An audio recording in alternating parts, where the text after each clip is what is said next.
Hey, what is going on? Welcome back to the vlog. It is the first weekend of spring break. This is the last break I get from work before the end of the quarter. So I came up here kind of late on a Saturday evening. It's about 9:30. I'm usually home and in bed by now. So I've heard the action here can get really crazy, especially after like 11 o'clock when people have drinks in them and stuff. So I'm looking to go in there and try to exploit that. If you enjoy, like and subscribe. Let's get to it. So we're up way past our bedtime, but I needed a change. I usually play between the hours of 4 and 8 p.m. on weekdays or some Saturday afternoons, and it's been a while since I've been here late into the evening. The goal is to play until 2 a.m., so I sit down with $200 ready to begin. Pretty quickly I got recognized by someone from my vlog, a guy named Ale. So he's been watching the content lately, so I appreciate it. The guy next to him is pretty stoked. His name's Robert. He's an opera singer, apparently. He's all about trying to make the vlog tonight, and spoiler alert, he's gonna make it. In the first hand of the night, there's a button straddle. We're in the cutoff, and we look down at King Jack offsuit. We see two calls before the action gets to me, and I bump it up to $20. Robert on the button is the only caller, so we're off to a flop out of position, heads up. The flop is ace queen 7 with 2 hearts, so I have an inside straight draw. I check, and Robert continues for $20. There's nothing really to do here but call, so I do. We're off to the turn. We're immediately rewarded when the turn is a 10 of diamonds. I check again, and this time Robert fires for $40. I only have about 130 in my stack, so I don't think there's really a raise size that makes any sense except all in. Like, I can't raise to $100 and leave 30 behind, so I shove. He pats the table and says he hopes he sees it on the vlog, and he folds, and we win this first one. There's a button straddle. We're in +2, and we look down at Jack 9 of hearts. We see a call from the small blind before it folds to +1, who bumps it up to $15. I get a little bit sticky here and I call. The button and the small blind call as well, so we're off to a flop 4 ways. The flop is 9-4-4 with 1 heart, so I flop top pair and a backdoor flush draw. It checks to +1, who fires his last $50. Knowing this board is probably better for me than it is for +1, I go ahead and I make the call. Everybody else folds. +1 has pocket queens. The turn is the queen of hearts, giving him a set. The river doesn't really matter. It's a king of spades. He's going to win this one. Thank God it didn't cost me more money. There's a button straddle. We're in the cutoff, and we look down at queen jack of diamonds. We see 1 call before the action folds to me, and I bump it up to $15. It's on Robert on the button, and he decides we're not playing for $15. He bumps it up to $55. The early position limper folds, and it's on me, and Robert's been having a good time, and he really wants to make the vlog, so I call to give him some action. We're off to a flop heads up. The flop is jack high, so I have top pair. With only about $65 behind, I shove, and Robert snaps it off. I show my hand. He actually says I'm ahead. The turn is a king of diamonds. I don't know if I love that. The river is a 4 of clubs. Robert flips over ace queen of hearts, and we get to drag some chips our way. Sorry, Robert. We're 7-handed. We're under the gun, and we look down at king 10 of hearts. I open the action for $10, and we see 3 callers, so we're off to a flop 4 ways. The flop is 7-9-10 with 2 spades, so I flop top pair. It checks to me, and I throw a c-bet out of $25. We see a call from +2 and the big blind, so we're still 3 ways to the turn. The turn is the queen of spades, probably the worst card in the deck. It checks over to +2, who fires for $45. It folds back to me, and I could be drawing dead, so I end up letting it go. +2 ends up showing 10-8 of spades for top pair and an open-ended straight flush draw. So while I was ahead, there were a ton of cards I had to avoid, and I'm okay taking the small loss here. It's our turn to straddle from the button, and we look down at pocket 9s.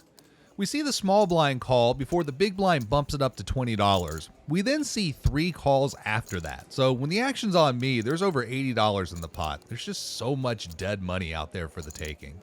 With $190 in my stack, I don't think a raise to something like $80 or $90 works, because if I get called even by 1 person, then it could very well start a chain reaction of callers, and I'll have something like a 3rd pot size bet left behind, so I'll have no fold equity. So instead, I ship it. It folds to the big blind, Ale, the vlog watcher, who seems to have a real decision here, and I'm not really sure I want to flip. I'm happy taking down the dead money. Plus, if he calls, it still gives a decent price for any of the other 3 players to go ahead and come along.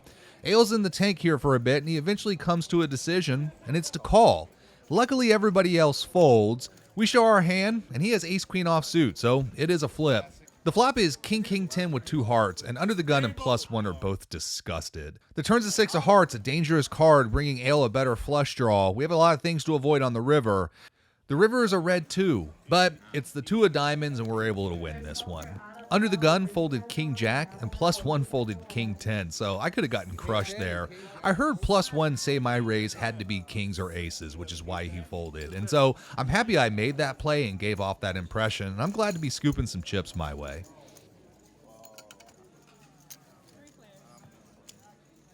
There's a button straddle. We're in the small blind, and we look down at pocket 8s. I open the action for $15. We see a call from +1 as well as 2 late position players, so we're off to a flop out of position 4 ways. The flop is 6, 7, 10 with 2 diamonds, so I have a gut shot straight draw.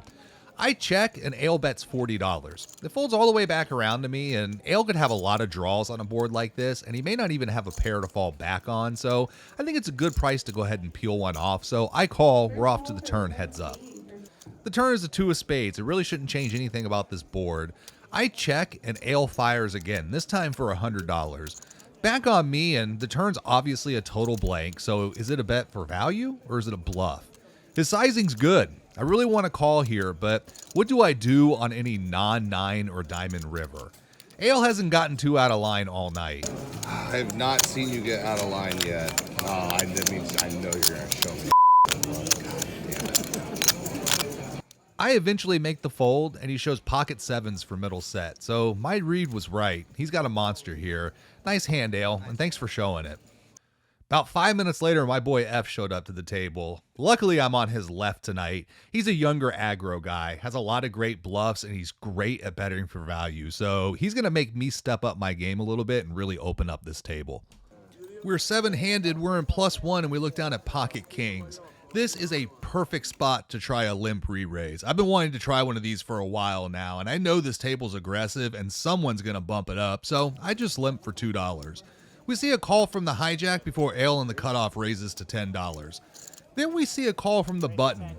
It's on the small blind, and he's stacking some chips. Looks like he's going to put in a raise. He puts his stack together and re-raises to $37. It folds back to me, and this is it. Now I just have to pick a really good raise size, one that can get a call from a worse hand. I settle on a size of $110. Ale gets out of the way and it's back on the small blind. He's got about $550 in front of him, so he has me covered. I feel like this guy overcalls way too much with marginal holdings, and I'm hoping he can do exactly that right here. Doesn't seem like he's going to want to play for 110 though. I call. All in a call. Whoa. That's aces, ain't it? Kings. Good luck, all.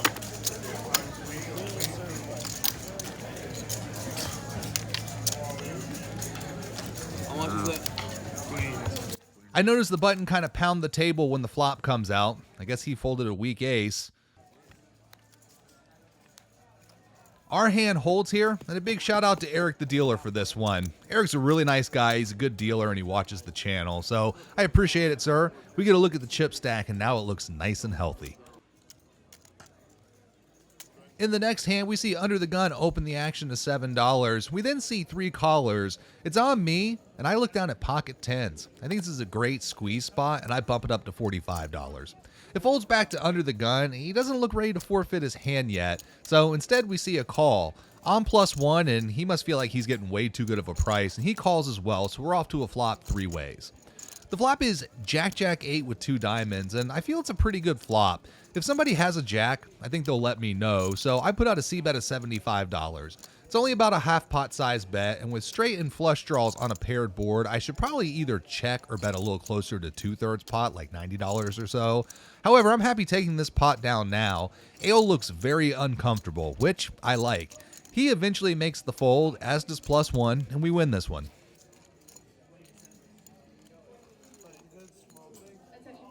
We're straddling from the button when we look down at King 10 offsuit. We see the blinds complete before Under the Gun bumps it up to $18. It folds around to the cutoff who calls. It's on me, and I'm 40% of the way to Broadway, so I call in position. Both blinds call as well, so we're off to a flop like 100 ways. The flop is King Jack Jack Rainbow. It checks to me, and I continue for $45. Early position player calls pretty quickly. The cutoff calls for less, $37, so we're off to a turn three ways. The turn is a 7 of diamonds, and my opponent leads into me for $70. I don't think he does this with a worse king than mine, and it's probably a jack. Since the cutoff's all in, I'm going to get to see a showdown even if I do fold, so I do. Early position rolls over queen jack for trips. The river is a 5 of diamonds. He ends up making his flush and he wins, so good fold here. We're in the cutoff and we look down at ace king of clubs. It folds all the way around to the hijack who calls. When the action's on me, I bump it up to $15. We see a call from Ale on the button, and it folds back around to the hijack who limp-reraises to $35. The action's on me, and he only has about $25 behind. I still have Ale on the button behind to act, and so I'm going to put in a 4-bet, and I bump it up to $115. It's back on Ale, and he enters the tank here. He checks his cards again, and he looks kind of torn. After about 40 seconds or so, he ends up making the call. The hijack calls all in for 61 total, so there's about 185 in the main pot and about 110 bucks in the side pot. We're off to a flop. The flop is 995 with 2 clubs, so I flop the nut flush draw with 2 overs. Being first to act, I think this is an automatic c-bet. There's no way I can give up the betting lead here, and so I fire for $125. It's back on Ale, he's back in the tank, and this is a long one.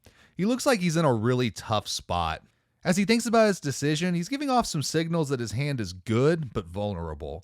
I think I can rule out aces and kings, so is it queens or maybe jacks? Maybe ace king or ace queen? Ale thinks about this one for a really long time. Finally, after 2 minutes and 45 seconds. Hey man, I don't want to be that guy, but I might have to call the clock soon. I was just about to say. I understand. His hand's been going on 5.5 minutes. You can be that guy. I don't want to be that guy. You can. That's fine. You're in your right. Can we get floor for a clock? I hit a clock, 25. Now, for the record, I never want to be that guy. However, he's been in the tank almost 3 minutes and it's starting to get late. I have to keep things moving. I'm really starting to get worried now that it's kings or queens, but by this point, most people are standing at the table and they're all awaiting Ale's move. Eventually, as the floor counts down, he ends up making the fold. Sorry man, I didn't want to be that guy. That's fine. The turn is an ace of spades, the river an ace of hearts, so we end up making aces full here. Ale ends up telling us that he had jacks, so I get how tough his decision was, but what would you have done there? Would you have called the clock? Let me know in the comments below. There's a button straddle, we're in +1, we have ace king of spades this time.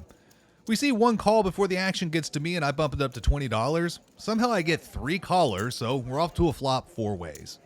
The flop is king 5-7 with 2 clubs, so I have top pair. I put out a c-bet for $60, but I get no takers. However, our chip stack is looking really good off one single buy-in. We're straddling from the button this time, and we look down at ace-7 offsuit. We see one call before the action gets to me, and I decide to go ahead and bump it up to $15. The small blind's the only caller, so we're off to a flop heads up. The flop is 4-5-6 with 2 hearts, so I have an open-ended straight draw. My opponent checks, and I decide to go ahead and take the free card and check behind. We're immediately rewarded with the 3 of clubs on the turn, and my opponent immediately throws out a bet of $15. I pretty quickly raised to $40. I threw it out like I didn't look at what I was betting. Really? My opponent gets intrigued and he ends up making the call, so we're off to the river. The river is a king of hearts, so the front door flush comes in. I don't really like that. My opponent checks, and I decide to go ahead and just get the showdown, and I check. My opponent rolls over 5-6 for 2 pair, but we win this one. I may have missed a little bit of value there on the river, but I really didn't like that 3rd heart. I got into a little bit of trouble at the end of the night with 8-5 of hearts. The flop is king 8-3 with 2 hearts, so we have middle pair and a flush draw. The small blind bets $20. Then we see the big blind raise all in for $77. It's on me and I have a pair and a flush draw. I don't think I'm in terrible shape against something like a king, so I end up making the call. This brings along the small blind, so we're still 3 ways to the turn. The turn is a 3 of diamonds, so it doesn't improve my hand at all. My opponent checks it to me. He doesn't have much left, so I have almost no fold equity, and I just quickly check behind. The river is a 6 of clubs, so I'm still sitting here with second pair. The small blind bet's $30, leaving himself about $28 behind. It's such a juicy bet, but there's no way I'm good here. Since the big blind is all in, I can just fold and see the showdown. However, I get a little bit stubborn and I end up making the call. I'm not at all surprised to see my opponent flip over a king, and he actually has king 8 for 2 pair. So a little bit of a misstep at the end, but still a solid night overall. So my goal was to play until 2 a.m. and I did it. However, it's the night of the time change, so it's actually 3 a.m. and I still have a 40-minute drive home. Oh man, this old man is up way too late. Fun night. It has been a long time since I have vlogged not sitting at the end of the table, and man, that is a lot of work. But it was a good table. There was action all night, straddles all night, which was awesome. Met some new viewers, which was really cool too, so I appreciate those guys for tuning in. And overall, pretty good session. Got a little squirrely at the end, gave a little back, but it's gonna happen sometimes.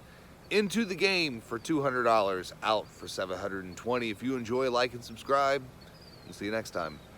If you enjoyed this video, please make sure to drop a like and subscribe to the channel for more poker content. And you can follow me on Instagram at 7cardflushpoker.